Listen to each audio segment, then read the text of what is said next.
Otra vez les doy la más cordial bienvenida a nombre del grupo Marcos Escudero, que es un grupo de personas que está reivindicando la vida y la obra de un antiguo prócer cochabambino y boliviano que fue parte de la Asamblea Constituyente, que era este señor don Marcos Escudero, tipo muy comprometido en la construcción de la República y la República como forma democrática. Sin más que decirles, agradezco otra vez a Maggie Talavera, es periodista, ustedes la conocen muy bien, es conocida en el país, es conductora de programas de radio, de televisión, ha dirigido periódicos y es una periodista de reconocido prestigio. También está con nosotros Gustavo Pedraza, que ha sido candidato a la vicepresidencia por Comunidad Ciudadana y ahora está dedicado a tareas privadas, a la actividad privada, pero es un profesional de mucho prestigio con especialización en temas relativos al manejo de conflictos y a la resolución de conflictos. Finalmente está Jerjes Justiniano Atalá, que es abogado y docente universitario. Ustedes también lo conocen bien, ha tenido una destacada actuación en un momento decisivo del país que después, bueno, nos ha dejado un poco frustrados a todos y sin duda a él también. Los tres nos van a ayudar a tratar de entender qué es lo que está pasando en Santa Cruz. Santa Cruz es muy importante porque es el departamento líder en términos económicos del país, pero al mismo tiempo nos preocupa que su liderazgo se ve erosionado por las disputas del liderazgo dentro de Santa Cruz.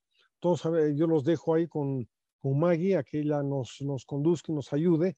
Ella tiene además muchísima más habilidad que yo como para moderar esto y esperamos que sea moderadora y provocadora. Así que adelante, Maggie, tienes la palabra. Agradecer muchísimo, Roberto, la apertura que han tenido ustedes como grupo. De entrada, lo que voy a decir es que el hecho de que ustedes hubieran puesto como tema que hubieran tenido además la decisión de traer a tres cambas, a tres cruceños a que se hagan cargo de hablar y no hablar desde afuera sobre lo que ocurre aquí, yo lo voy a valorar. Y creo que en eso coincidimos seguramente con Gustavo y con Jerge. Hay muchas cosas para provocar y el hecho de que ustedes hubieran puesto este tema en debate, en discusión, tiene que ver mucho con el rol protagónico que está jugando Santa Cruz, ya no como centro solamente económico, sino también político. El mismo Carlos Mesa lo decía hace poco en una entrevista, ¿no? Pero voy a partir de, más que una pregunta, una afirmación. Primero, que la crisis de liderazgo, la crisis institucional no se da solamente en Santa Cruz, es nacional. Se nota más en Santa Cruz precisamente por eso, porque está siendo el epicentro de las disputas, de las pugnas políticas y por el peso económico que tiene. Pero creo que ocurre algo distinto al resto del país y ahí quiero que Jerjes, que Gustavo intervengan y digan qué piensan. Creo que a diferencia del resto del país, tal vez la crisis institucional se nota más porque es mucho más activa.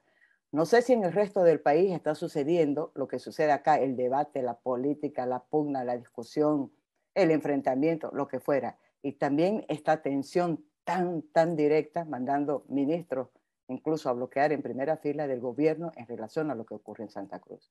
Gustavo, Jerjes, no sé quién, cuál de los dos. Quería agradecer también por la posibilidad de poder dar un punto de vista, dar una opinión. Y si se pretende saber cómo está viviendo este momento social e histórico Santa Cruz, y quien pretende saberlo es el resto de Bolivia, nadie mejor que los cruceños, los que vivimos en Santa Cruz, para poder decir cuál es nuestra opinión y cuál es nuestro sentir. Y agradezco mucho que hayan decidido, entre otras personas, elegirme, porque simplemente me considero un ciudadano más, no tengo ninguna identidad ni filiación partidaria, no tengo menos aún actitud política. Sin embargo, como todo ser humano, ¿no? Ya lo decía el propio Aristóteles, el ser humano es un son politicón, un ser político por excelencia, porque en el momento que piensa, evidentemente tiene la capacidad de cuestionar, tiene la capacidad de analizar y de reflexionar, entonces hace un ser político. Y creo que, y comparto con Maggie,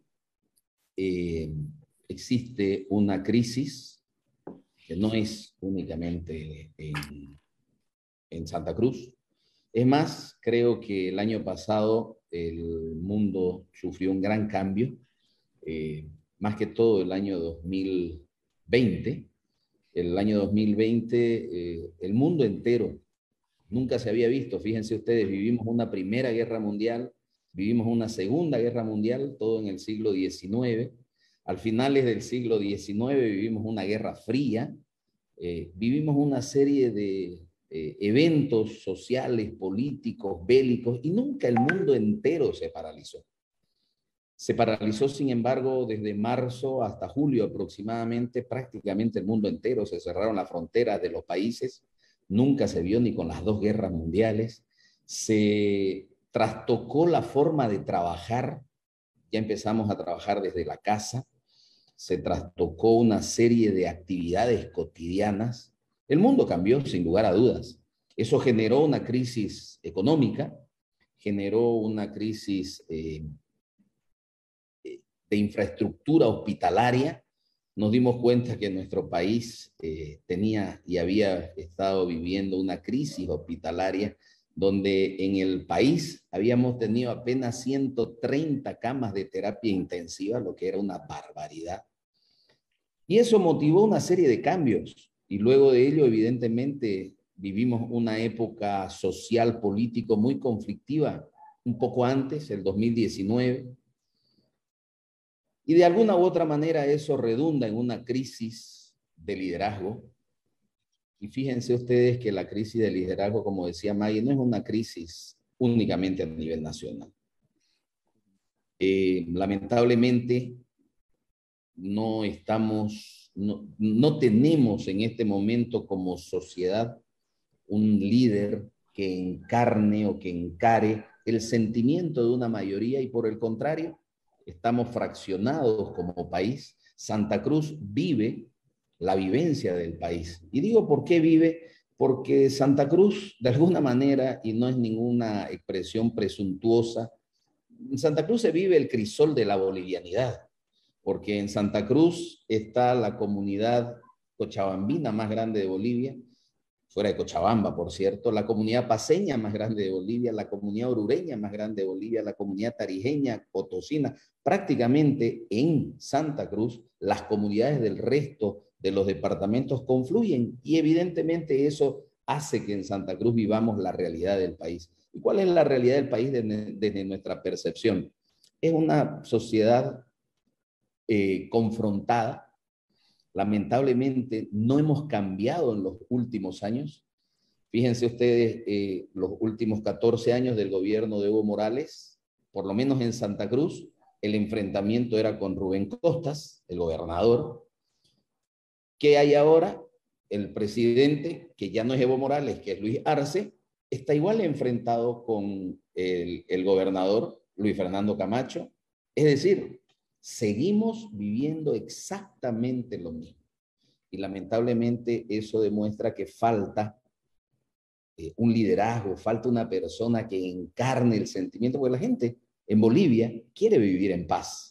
La gente no quiere confrontación, la gente quiere que lo dejen trabajar, la gente quiere vivir en mejores condiciones. El summa camaya que dice la Constitución, la gente quiere vivir en eso. El ñandereco que dice la Constitución también. Y lamentablemente no vemos una visualización en el futuro que nos permita tener una fe o esperanza.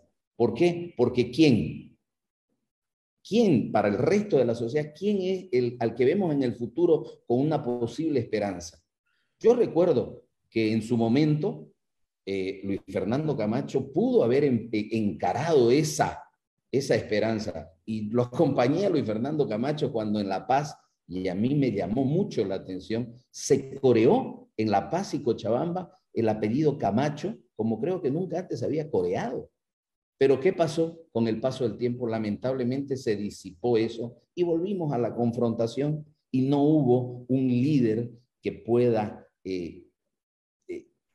asimilar, encarnar el sentimiento de la sociedad y que nos pueda proyectar con una visión de esperanza, de futuro. Y creo que nuestro país, Santa Cruz, en particular y Bolivia en general necesita del surgimiento de un nuevo líder, necesita el surgimiento de un nuevo personaje, ¿no? Una nueva convicción que pueda llevarnos a tener la esperanza, por lo menos, de vivir mejor.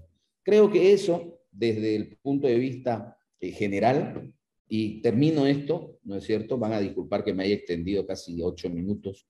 Termino esto diciendo que la crisis es generalizada. No es de liderazgo, es una crisis institucional. El Estado está en crisis. Vivimos una crisis de valores. Lamentablemente hay una crisis de valores. Totalmente, hay un deterioro del Estado. Donde ustedes aprietan del Estado, hay problemas y sale pus en el Poder Judicial, en la policía, en la administración pública. Vivimos retardación de justicia. Soy abogado y vivo en carne propia. El día de ayer he terminado un juicio oral. Que comenzó el año 2016. O sea, ¿cómo? El juicio, no le digo el proceso, el juicio oral. Por lo tanto, el Estado está en un estado de descomposición en su generalidad. Por eso creo que hay que mirar con fe, hay que mirar con esperanza, pero el problema, y ahí viene la crisis del liderazgo y de un líder que necesitemos, que sepa encarnar todo esto y que nos proyecte un nuevo mensaje de esperanza.